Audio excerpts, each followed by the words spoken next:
যে আল্লাহ পাকের নবী বলছেন যে তোমার ভাগ্যে যতটুকু লেখা হয়েছে ততটুকুর প্রতি তুমি সন্তুষ্ট থাকো। যদি সন্তুষ্ট থাকতে পারো তাহলে আল্লাহ পাকের কাছে দুনিয়ার সব মানুষের চেয়ে ধনী বলে বিবেচিত হবে। কথাটা সহজ না কঠিন? বড় দামি কথা। অদরিব লাকা অদরিব বিমা কাসাম আল্লাহু লাকা তাকুন আগনান নাস। এই হাদিসে যেটা উপদেশ দেওয়া হয়েছে সেটা হচ্ছে রিয়াবিল কাজা। রিয়াবিল কাজার অর্থ কি? রিয়াবিল কাজার অর্থ হচ্ছে যে আল্লাহর ফায়সালায় রাজি থাকা।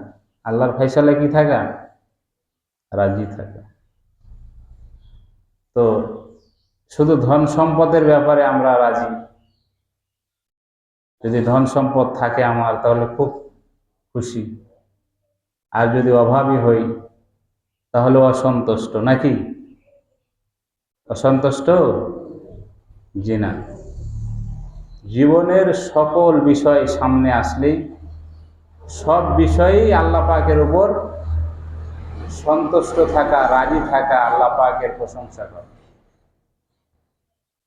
তাহলে আমি যদি অভাবী হই, আমি যদি অসুস্থ হই, তাও আল্লাহ পাকের উপর সন্তুষ্ট থাকে, ঠিক না? মুমিন ব্যক্তিকে আল্লাহ তাআলা অসুস্থ বানায় দিয়া তার ছোট বড় পাপগুলো মাফ করে দেন, বলেন সুবহানাল্লাহ। আর আমরা অনেকে অসন্তুষ্ট হয়ে যাই যে আল্লাহ চোখে দেখে না, খালি আমার বাড়িতেই অসুখ, ঠিক না ভাই? সর্ব অবস্থায় তাকদীরের ভালো মন্দের উপর বিশ্বাস রাখা। আল কদরি খৈরিহি ওয়া শাররিহি মিনাল্লাহি তাআলা, ইমানের একটা অংশ। সব বিষয়ে আল্লাহ পাকের উপর যে ব্যক্তি রাজি থাকে, সন্তুষ্ট থাকে, প্রশংসা করে, তা আল্লাহ পাক তার প্রতি বড় খুশি হয়ে যান, বলেন সুবহানাল্লাহ।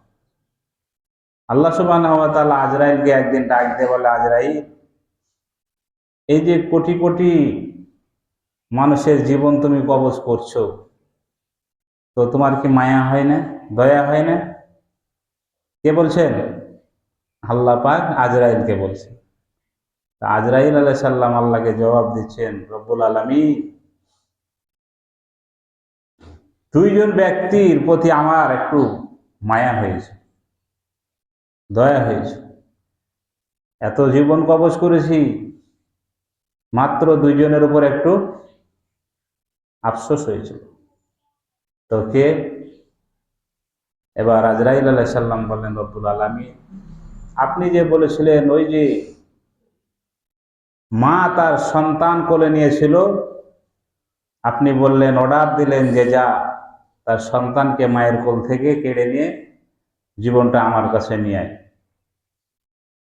তা আমি যখন মায়ের কোলে সন্তান, এই সন্তানের জানটাকে যখন কবজ করতেছিলাম, তো মা তখন বুঝতে পারছিল যে আমার সন্তান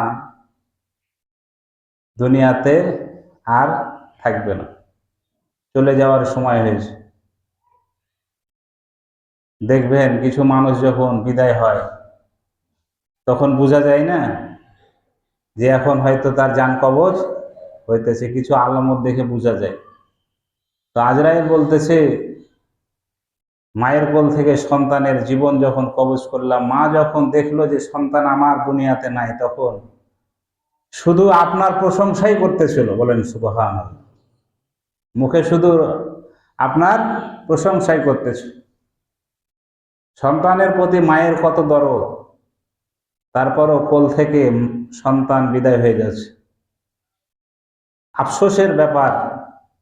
কিন্তু সেটা না হয়ে আল্লাহ পাকের প্রশংসা করছে। তা আজরাইল বলছে, রব্বুল আলামিন, আমি তখন আশ্চর্য হলাম যে কেমন মা। আল্লাহ পাক বলেন, আজরাইল,